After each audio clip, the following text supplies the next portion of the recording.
اور میرے لیے دعا کرنا۔ سکینہ کہتی ہے سب سے پہلے تم اپنی دعا بتا، تیری دعا کیا ہے؟ وہ کہتی ہے پہلی دعا میری یہ ہے، میرا شوہر گیا ہوا ہے سفر پہ، اس کی خیریت کی دعا کرنا کہ وہ خیریت سے واپس آ جائے۔ عزیزانو دوسری دعا سننا، وہ عورت کہتی ہے دوسری دعا میری یہ ہے، جس طرح تو سفر میں یتیم ہوئی ہے میرے بچے یتیم نہ ہو۔ جیسے یتیمی کا تانا آنا تھا، سکینہ روتی اپنی پھوپھی اماں زینب کے پاس گئی ہے۔ زینب سے کہتی ہے پھوپھی اماں جب میں مدینے میں تھی نا، میرا بابا سینے پہ سلا کے مجھے انبیاء کے قصے سناتا تھا۔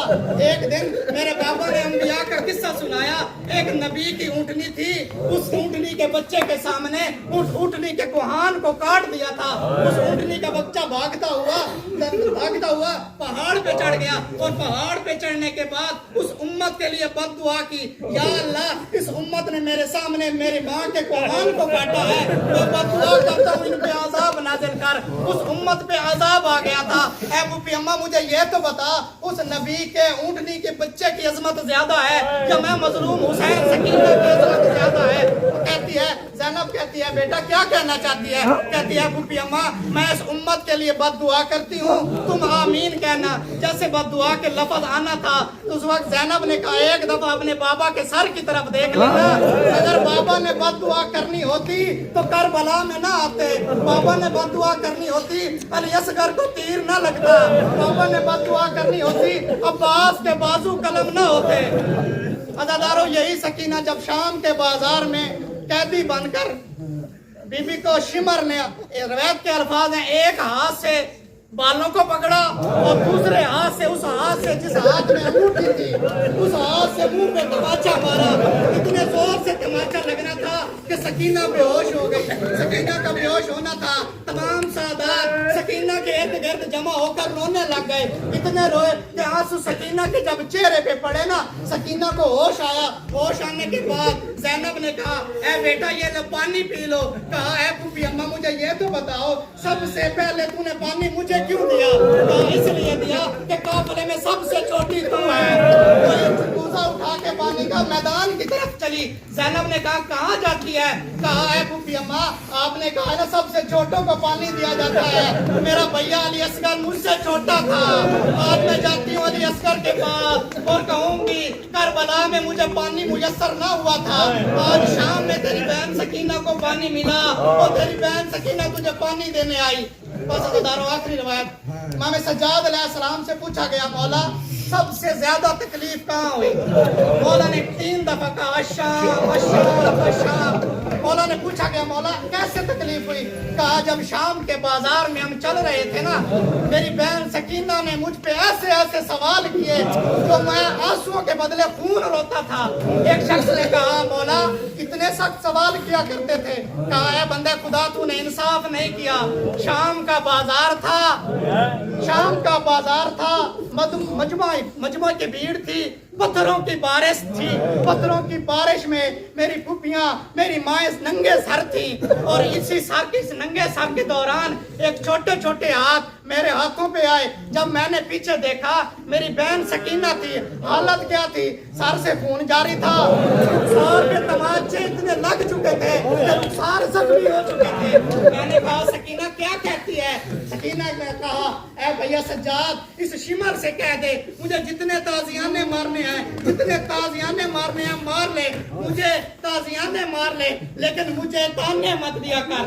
اور سجاد نے پوچھا کیا تانے دیتا ہے؟ کہتی ہے اے بابا اے بھیا سجاد جب مجھے یہ تماچے مارتا ہے نا، تماچے مارنے کے بعد مجھے کہتے ہیں سکینہ اب بلا عباس کو، تیرا عباس جس کے سہارے مدینہ چھوڑ کر کربلا آئے تھے، کربلا میں قیدی بن کے شام آ گئی ہے، کہاں ہے تیرا عباس؟ جب یہ عباس کا نام لیتا ہے نا میرے چچا عباس کا سر گھوڑے کی گردن میں ہلتا ہے، ہل کر مجھ سے کلام کر کے کہتا ہے اے میری بیٹی، اے بیٹی سکینہ اگر کربلا میں تیرا بابا مجھے اجازت دے دیتا میرے بھیا علی اصغر کو تیر نہ لگتا، میرے بھیا علی اکبر کو خنجر نہ لگتا، وہ تیرا حسین شہید نہ ہوتا۔